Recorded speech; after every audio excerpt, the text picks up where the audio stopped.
I'm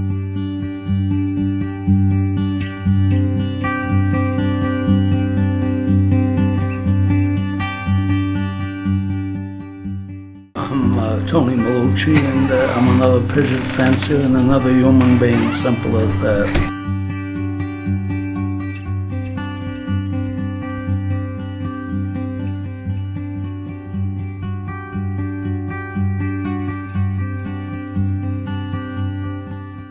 I lived in the city called Pdoc, Rhode Island, and where my father was a baker and a butcher, and where we lived was close to the city, and it was only maybe 300 yards to downtown Pawtucket, and there was a pet shop, and in the window of the pet shop were fancy birds. There were fantails, and I went back and asked my mother if I could buy them, and she bought them for me. And at that time I was 6 or 7 years old, and I was with somebody who was a little older, and we were walking, and my mother bought the fantails, and my father owned property, and I housed them in a garage that he had. He had a string of garages, and that was the beginning of the pigeons. And the fantails developed into fancy birds, and birds that I caught and got from various people, and knew nothing about racing pigeons. And one day I was delivering the bread that my father made, Italian bread, and I went into the yard, and there was a man with a dollhouse pigeon loft, and it attracted my attention, and I asked him about it, and he told me that they were racing pigeons. There was a fellow by the name of Tony Melucci. I can remember it vividly, and he was a very nice man. He was a very successful flyer, and he lived on a street called Cross Street in Central Falls, Rhode Island. And when I not only delivered the bread, but I found out that they were racing pigeons, he explained the whole process to me.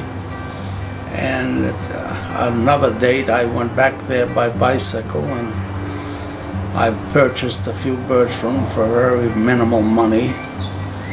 And I then joined, a year or two later, I had put a pigeon loft in a two-story garage. I sectioned it off and made a pigeon loft. It was a slipshod kind of a loft, but it got the job done, and I had some pigeons, and I joined the Rhode Island Racing Pigeon Club. That was in, I think, 1942. And I raced pigeons, in the very first race that I had in young birds. I sent birds to the race, and I got a bird that landed on a three-decker house that my father owned, and that went to a garage, and from the garage onto a box and into the loft, and I had to run up, and I had a unique timer. I lost all kinds of time, but everybody else must have, because I won the race, and it was a very fast race, and a 100-mile race. And 2 or 3 weeks later, I had lost all the pigeons. When we got to a little further distance, it was 150 or 200 miles, I don't remember, but it was a very difficult race, and I didn't have many birds, but I lost them all. But I started again, and a few years later I bought birds from some of the well-known pigeon fanciers, and I subscribed to the pigeon magazine, the Racing Pigeon Bulletin, that was put out by John Roberts in 1946, I think. And through that I purchased pigeons and got interested in it, and was a member of the Rhode Island Racing Pigeon Club. And the club was a very good club, a lot of good fellows, and a lot of very good competition. It was one of the larger clubs at that time. It turned out to be the largest membership club in the United States for a period of time. A very beautiful building. I helped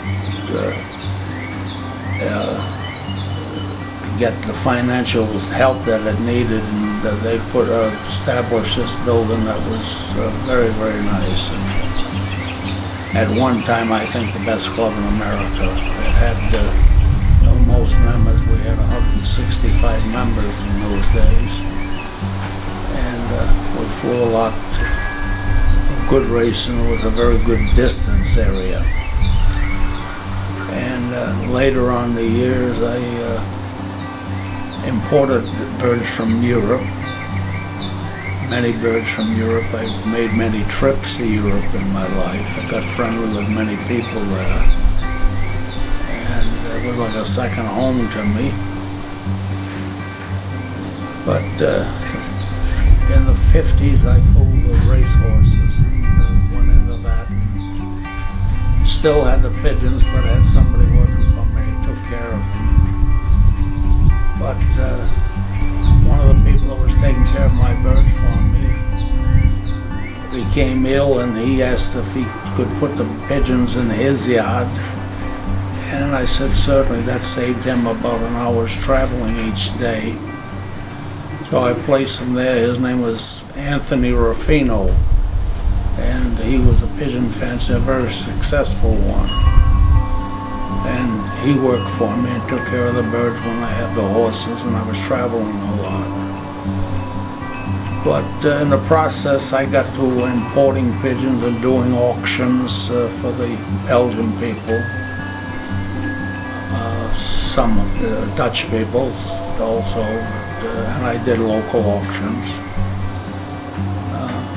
And that was the start of my flying pigeons, and had a lot of success and a lot of failures too, but it's been a great hobby and a lot of fun, and I hope it continues.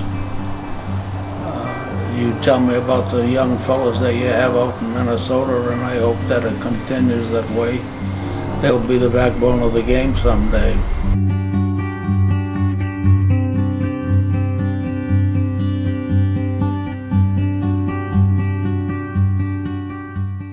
Consider when I was purchasing pigeons is the performance factor. And if they were very good racing pigeons and they raced, I tried to evaluate what I thought was a good competition, and there are a lot of good birds in many places in the world. I've been in many, many countries of the world, and seen a lot of good pigeons in many places. But if you're going to purchase pigeons, I think that you try to get them from an area that has a very strong competition, the strongest that you would know about, and try to buy pigeons that you can't normally buy the man's best pigeon because he wouldn't sell it, or you'd have to pay an enormous amount of money, and there's no guarantee the pigeon's going to produce something great. So maybe it would be best to buy youngsters from a guy that has got a good family of pigeons or a good bunch of pigeons, and proceed that way. Now, as far as the pedigrees, I have got, somebody buys a pigeon from me through the years, or I give them a pigeon. It's simple for me to tell them the background of the pigeon, because I always had a pretty decent memory when I was younger, and I could tell them such and such, and I'd give him the whole background of the pigeon with the numbers of the father and the mother, and from memory. And if he wanted to write it down, fine, and I would tell him the numbers and who the father and mother was and so forth. But I can understand people wanting pedigrees. I'm not so interested in pedigrees. I get pedigrees with birds that I've brought through the years. I look at them one time, I maybe never look at them again. You know, some are good and some are bad.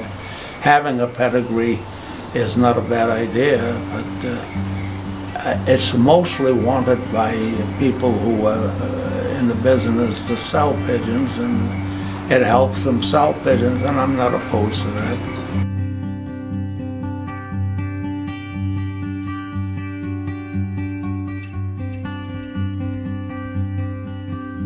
My name is Tony Melucci and I'm a pigeon fancier. I've had pigeons all my life.